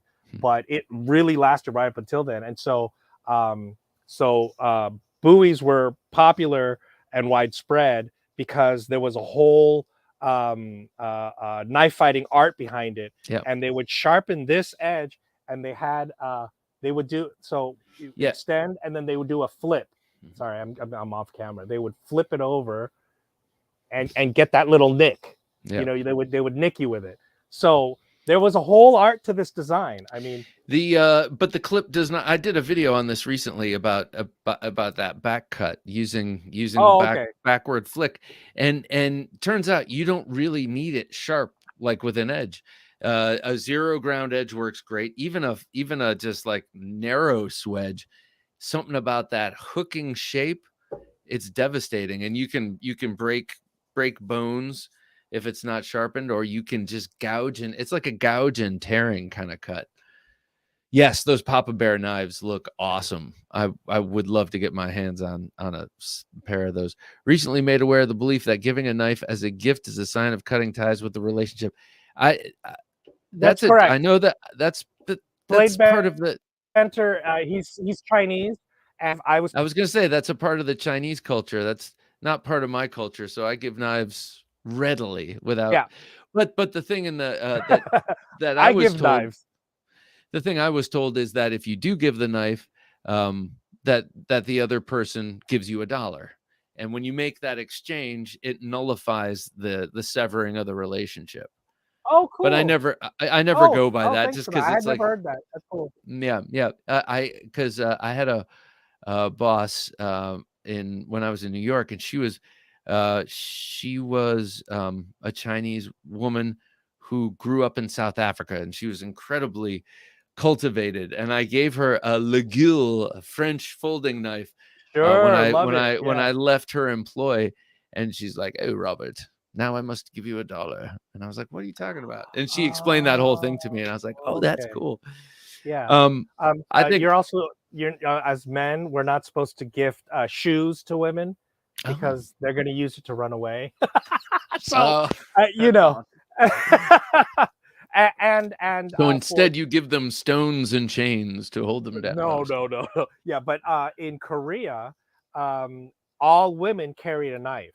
It was called the silver knife, and it was to protect their chastity. Good. So to this day, when you go to Korea, you go to souvenir shops, they have the little what's called the silver knife, and every woman carried a knife. Love it. Well, I know, right? I do. Everyone should carry a knife, including women. And on that note, I'm going to close this show down. Oh, okay. No knife fight? Too bad. I did not have one planned for this evening. And yeah, I have to go. This is my new way of saying it. I have to go double check some details with my associates. But coming up on episode 370 on Sunday, I talked to Scab from Choir Boys Cutlery Outdoors, who's awesome. We have a great conversation. It was great to get to know him, and man, he is a lover of the big fixed blades. Do you know Choir Boy? Oh, Choir of course. Boys Yeah, I was early on one of his subscribers, and we interacted back then when he was first starting out. Now he's big time, Great channel. So, great. Yeah. I love how he tests knives. I love that he loves big knives. I like very big knives and very small knives. Yeah. That's good. Yeah. Those are two good wheelhouses. Also, a reminder, no show next Thanksgiving, next Thursday. All right, everybody. Thank you so much. Again, Hollywood Tactical, thank you for joining us, sir. Have wonderful, restful sleep. I know you've been working your butt off. This is the first time I've been able to join the show. I haven't been able to watch, but today we're off early because tomorrow's going to be a short. We had a big celebration, and so we're good now. And yeah, awesome. Thanks. All righty, sir. And for Jim, of course, working his magic behind the switcher, I'm Bob DeMarco saying until next time, don't take dull for an answer.